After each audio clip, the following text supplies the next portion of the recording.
नमस्कार मंडळी सर्वांना, श्री स्वामी समर्थ. तर आपण आज आपल्या आजच्या व्हिडिओमध्ये असं बघणार आहोत की स्वामी आपल्या भक्तासमोर नेहमी अडचणी का ठेवत असतात. कारण आपण तर खूप स्वामी सेवा करत असतो, मग आपल्याला असं वाटते की स्वामी आपल्यासमोर का अडचणी आणि प्रश्न ठेवतात, मीच का त्याच्यासाठी स्वामीला योग्य वाटली असेल. आपण असा विचार करायला पाहिजे. जेव्हा सोनं अग्नीतून जातं ना तेव्हा ते जास्त चमकतं, तसा भक्त संकटातून जातो ना तेव्हा तो अधिक मजबूत बनवत असतो. म्हणून स्वामी आपल्या भक्तासमोर नेहमी अडचणी आणि संकट ठेवत असतात.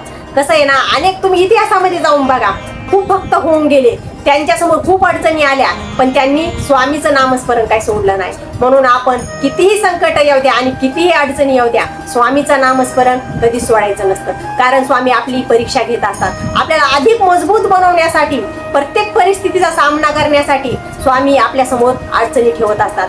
कसं आहे ना, आपल्याला आता थोडीशी अडचण दिसते, पण त्याच्यासमोर आपल्याला खूप चांगलं स्वामीने आपल्यासाठी ठेवलेलं असतं. म्हणून स्वामी थोडे प्रश्न आणि थोड्या अडचणी आपल्या समोर ठेवतात. आपण न घाबरता स्वामीचं नामस्मरण अखंड चालू ठेवायला पाहिजे. स्वामी नामस्मरणामध्ये खूप ताकद आहे. स्वामीचं नामस्मरण तुम्ही करून बघा. श्री स्वामी समर्थ, श्री स्वामी समर्थ या मंत्राचा तुम्ही जप करून बघा. आपल्याला आतूनच अशी एक शक्ती जाणवते, नाही मी संकटांचा सामना करू शकते, नाही मी अडचणीतून बाहेर जाऊ निघू शकते. नाहीतर कसं होतं ना, आपण जाग्यावरच खचून जातो. आपल्याला असं वाटतं की माझ्या समोरच का, पण तुम्ही तसा विचार करायचाच नाही. आपण असा विचार करायचा की याच्यातून काहीतरी चांगलं होणार आहे आणि स्वामींनी माझ्यासाठी काहीतरी समोर चांगलं ठेवलेलं आहे. आपण असा विचार करून नेहमी चांगल्या म्हणजे सकारात्मक विचार करायचा आणि स्वामीचं नामस्मरण चालू ठेवायचं. अनुभव नक्की येणार.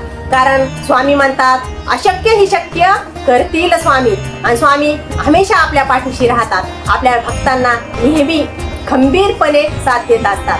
भिवू नको, मी तुझ्या पाठीशी आहे असं म्हणत असतात. म्हणून नेहमी काय करायचं, आपण स्वामीवर विश्वास ठेवायचा आणि स्वामी नामस्मरण चालू ठेवायचं. आजच्यासाठी एवढंच. जर आपले व्हिडिओ तुम्हाला जर बघायला आवडत असतील तर चॅनलला लाईक, शेअर आणि सबस्क्राईब करायला विसरू नका. सर्वांना श्री स्वामी समर्थ.